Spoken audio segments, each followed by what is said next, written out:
যিহেতু ৰাইজ আপোনালোকে আমাৰ চেনেলৰ মানে ছোৱালীৰ কামখিনি বেছি দেখি আছে, আজি বলক ল'ৰা কাম এটা দেখুৱাওঁ। আমাৰ ওচৰৰে যিজন দাদা একদম ভিক্টৰ দাসলেখীয়া হয় নাই বাৰু, তেখেতে মানে ৰং কৰিম বুলি ক'লে, বোলে এইটো কি কালাৰ জানো, বাকী ৰঙৰ কাম চলি গ'ল। আৰু তেখেতক সঁচাকৈ ভিক্টৰ দাসলেখীয়া লাগে নে নালাগে আপোনাক কমেণ্ট কৰিব। আৰু বাকী এইফালে চুলিৰ কালাৰ দিছেনে কেনেকুৱা লাগিছে জনাব, হেয়াৰ কাটিংটো কেনেকুৱা লাগিছে জনাব। আৰু এতিয়া হৈছে আমাৰ চাহৰ পৰ্ব ৰাইজ, আৰু এইফালে ধুনীয়াকৈ আমি চাহ এটা খাই থকা হৈছে, যিহেতু দিনটো ইয়াতে ব্যস্ত। ভাবিলোঁ এতিয়া অকণমান ফ্ৰী আছে, ময়ো ৰংটো কৰি লওঁ। আমাৰ কচেন ভাই ক'লে দে বোলে ৰংটো কৰি দিওঁ, গতিকে এয়া ৰংটো কৰি দিয়া হৈছে। মানে ধেৰ ছিষ্টেম ৰাইজ, এইবোৰ এলুমিনিয়াম পেপাৰ দি এনেকৈ বান্ধিব লাগে, এইটো মই ৰাইজ।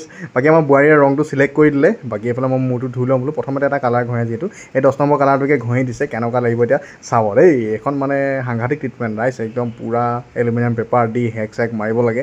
আৰু এতিয়া ফাইনেল আমাৰ কালাৰটো চাব দেই কেনেকুৱা লাগিছে। এই কেটলা বহুতকৈ লাগিছে নি বাৰু দেখিবলৈ। মই বোলো নাই ৰং মানে চুলিটো কাটি দে, তো হেয়াৰ কাট কৰি দিলে। এতিয়া ফাইনেল লুকছটো দেখুৱাই আছোঁ, কেনেকুৱা লাগিছে ৰাইজ জনাব। আৰু এইটো ৰং যদি কোনোবাই কৰে, ইয়াতকৈ পাতলাকো কৰিব পাৰে, আহিব আপোনালোকে।